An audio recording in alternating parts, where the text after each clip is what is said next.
পরীক্ষার আগে অনিক স্যার ঠিক করলেন এবছর কোনোভাবেই নকল করতে দেবেন না। তাই পরীক্ষার হলে ঢোকার আগেই তিনি সবার বডি সার্চ করতে লাগলেন। হঠাৎ তিনি দেখলেন রিমা নামের এক মেয়ে কোলার বোতল নিয়ে ঢুকতে চাইছে। সন্দেহ হওয়ায় স্যার বোতলটি পরীক্ষা করতেই ভেতর থেকে বেরিয়ে এলো একটি ছোট কাগজ। সঙ্গে সঙ্গে অনিক স্যার সবার কাছ থেকে নকলের জিনিসপত্র জব্দ করে নিলেন।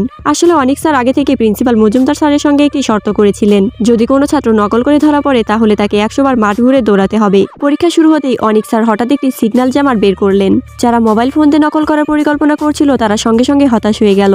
প্রথম পরীক্ষা শেষ হওয়ার পর ছাত্ররা আবার নতুন বুদ্ধি করলো। তারা ঠিক করলো সবচেয়ে মেধাবী ছাত্ররা আগে পরীক্ষা শেষ করে বাহিরে গিয়ে উত্তর পাঠাবে। কিন্তু তারা জানতো না অনিক স্যার সবকিছু লক্ষ্য করছেন। তিনি হঠাৎ তাদের পেছনে গিয়ে ইশারা করে বললেন, তোমাদের উত্তরে ভুল আছে। ছাত্ররা তখন সঠিক উত্তর পাওয়ার অপেক্ষা করতে লাগলো। ঠিক সেই সময় অনিক স্যার তাদের মোবাইল ফোনগুলো আগেই জব্দ করে নেন। পরীক্ষা শেষে অনিক স্যার সহকর্মীদের সামনে নিজের সাফল্য নিয়ে একটু গর্ব করেন। এতে রাহুল স্যার নামের এক সহকর্মী ভেতরে ভেতরে খুব ঈর্ষান্বিত হয়ে পড়েন। ফাইনাল পরীক্ষার দিনে রাহুল স্যার উল্টো কাজ করলেন। তিনি নকল ধরার বদলে ছাত্রদের নকল করতে উৎসাহ দিলেন।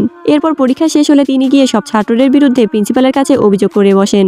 অনিক স্যার নিজেকে নির্দোষ প্রমাণ করার চেষ্টা করলেও শক্ত প্রমাণের সামনে শেষ পর্যন্ত তাকে হার মানতেই হয়।